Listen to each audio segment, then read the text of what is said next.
Hello everyone, welcome back to Primal Prepper. I'm in my car today, you may have gathered, but this is a bit of an out there video. I'm going to play pitch and putt. Okay, I work hard. I work a lot of hours. On average, I suppose it's about 60 hours a week. I end up working throughout the year. Not 60 hours a year per week. I do about 60 hours. And now I've got my prepping on top of that. I've got another YouTube channel which I spend a lot of time on, more time than I spend on this one. But I am spending a little bit of time on this one for you. Yay! But it's not all about the work. Okay, every now and then you have to have a little bit of downtime. You have to just do something a little bit different, a little bit out there. But you can always try to put your prepping into it as well. So as I said, I'm here. I'm outside my son's house, just about to pick him up, and then we're going to go and play pitch and putt. So while I'm there, in the middle of the city of Norwich, on the outskirts of the city of Norwich, I'm going to be in a place called Mousehold Heath. And while I'm there, I'm going to be identifying trees and things to future-proof myself if I happen to be in that area. If shit hits the fan, or it's not a million miles away, it's not maybe like a good day's walk from where I actually live, bearing in mind we won't be having cars and things like that, probably. Okay, then I know what's there. I know that where there's sheltered areas, I know where there's fruiting trees, things like that. And so yeah, hopefully you enjoy the video. Let me know in the comments, drop in anything you want to drop in. Let me know about like the little rural areas within your urban city. And yeah, fantastic. Let's crack on with the video, shall we?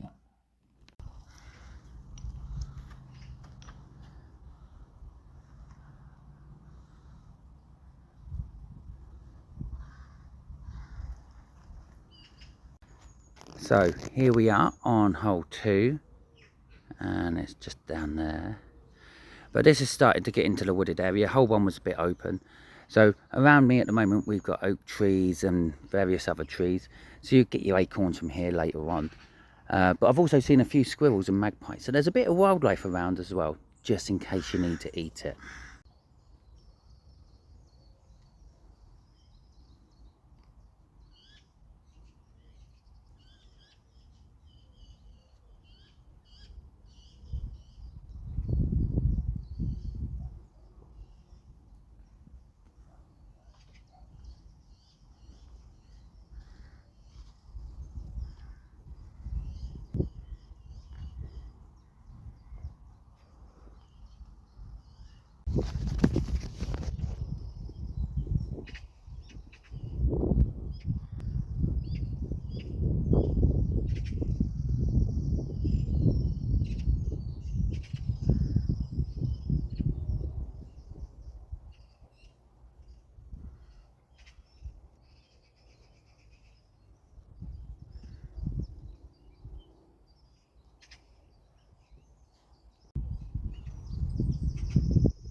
Here is some elderflower, which will in turn make elderberries.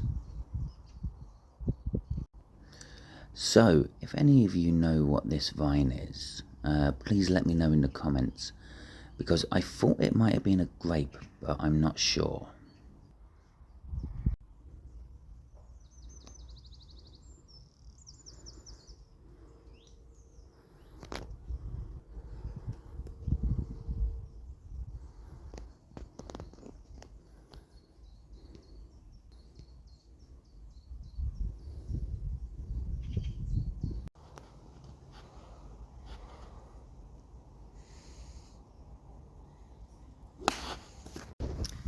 In conclusion, as you look around on this video, there's plenty of open grounds which you could open up, obviously, in the end times, and use for fields and farming livestock and the type.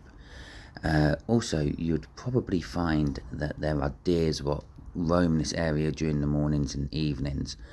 There is woodland all surrounding it, which gives you some form of shelter, okay?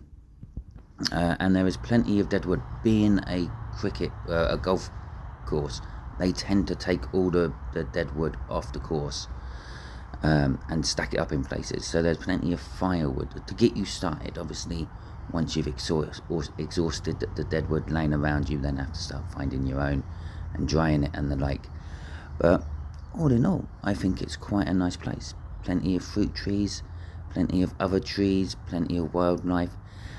Being a council-run golf course as well, there's probably not so heavily done on the pesticides and yeah, you know what I mean, the bad stuff, what is bad for water filtration and the like. But it's also a public area, so anyone can walk through it. So again, that will probably cut down the herbicides and pesticides. Got it right that time, which a lot of the big golf clubs use.